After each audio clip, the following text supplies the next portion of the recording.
Magandang gabi po sa inyong lahat, mga kabayan, mga kamamaji, at mga supporters. Magandang gabi. At ako ngayon ay katatapos lang ng trabaho. Alas 10:30. Swerte ko ngayon, maaga akong pinaakyat. Pero talaga po, natutulog ako sa kwarto ng lola.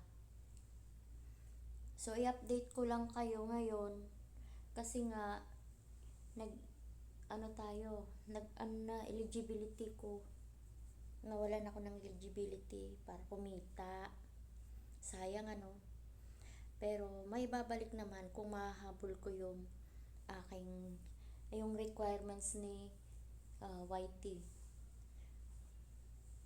Mahaba na yung buhok ni Inday. Sasayangan ako sa aking eligibility. Kasi hindi rin ako makapag-upload talaga. Kahit anong gusto kong gawin. Kailangan kong humabol sa requirements ni YT.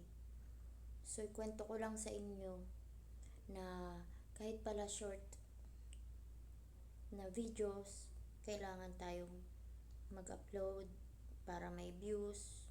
Kasi matagal-tagal talaga, mga 6 months. Hindi katulad noon na kapag hindi ka pa monetize, okay lang, hindi mo maasikaso kasi hindi ka pa monetize. Pero pag eligible ka na para kumita, pero pinabayaan mo, katulad ko, nga. Pero okay lang mga guys. Kung ano talaga yung ibibigay ni Lord, tanggapin ko. So, sinabi ko lang sa inyo, baka ma-cancel na yung yung YT ko. Hindi ko alam kung makakahabol pa ako kasi mahirap nga humabol, lalo na hindi ka naman kilala, diba? Ikaw, umpisa mo pa lang. Ang trabaho ko kasi hindi pwedeng mag-video. Ngayon malaya ako mag-video kasi nandito ako sa taas. Yung isang amo, yung anak ni Lola na dumating, 1 buwan siya. So sabi niya, okay lang na umakyat ako. Kasi hindi naman na nagloloko si Lola masyado, lalo na sa gabi.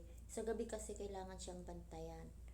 So, ako ngayon ay nandito, nagmamakaawa na sana maibalik ni YT. Sir YT, sana maibalik ang aking eligibility. Gayon lang po. Yun lang. Sana po suportahan niyo ako. Maraming salamat. Magandang gabi sa inyong lahat.